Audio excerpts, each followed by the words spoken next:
La Recoleta Cemetery in Buenos Aires is renowned not just for its ghosts, but for its art. The ornate crypts, the marble angels. It was supposed to be a quiet day. I was photographing mausoleums when I came across a crypt with a small iron door left ajar. It was unusually narrow, barely enough to slide through, and bore no name. I stepped inside. There was no light, no inscription, just a child-sized coffin placed alone at the center. Dust coated everything except for a fresh-looking porcelain doll sitting on the lid. It wasn't cracked. It wasn't faded. It was recent. And then I heard knocking from inside the coffin. 3 slow knocks, then silence. Then a high-pitched giggle, echoing through the stone. My chest tightened. I couldn't move. My camera dropped and the flash went off, briefly lighting up the dark chamber.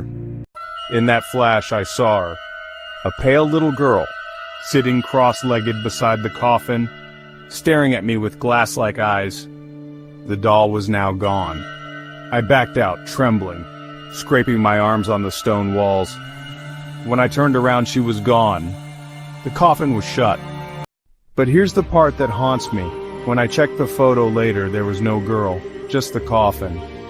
And on the lid etched into the wood was my name.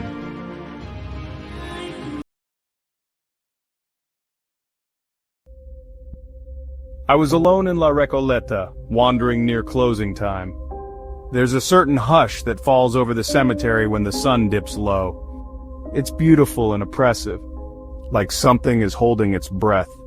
I paused at a cracked mausoleum wrapped in ivy. Inside, multiple caskets were stacked on stone shelves. But one of them had slid halfway out like something had tried to climb out or in. That's when I heard it. A whisper. From behind me. I turned. No one.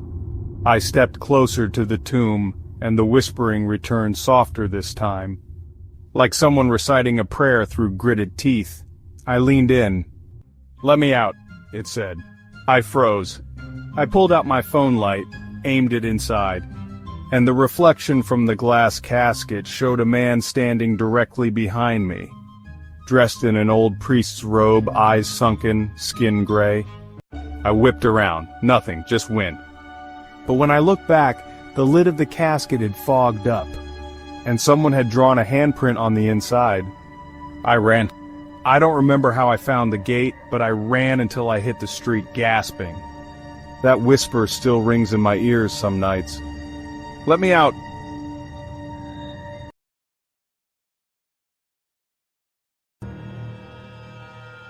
I joined a historical tour of La Recoleta, mostly out of boredom.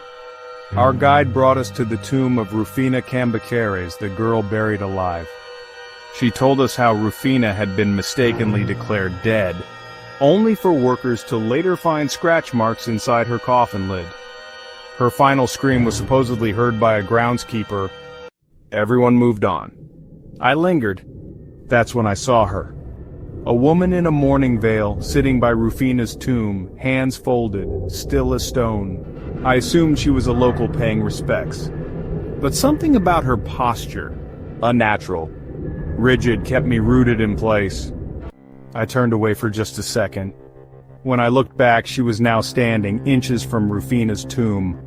The veil still down, her face completely obscured. I called out, "Ma'am?" She didn't move, and then she lifted her head. Beneath the veil were 2 hollow sockets. No eyes, just dark, endless voids. Her jaw unhinged slowly, and from it came a strangled wail, like air escaping a tomb sealed too long. I ran. I could hear footsteps behind me, not walking, dragging. When I reached the gate and turned back, the path behind me was empty. But the next morning, when I checked my coat, the sleeve was torn. 3 long rips, like fingernails had reached out for me. Every haunting has a witness. You've just become one. Subscribe and never be alone again.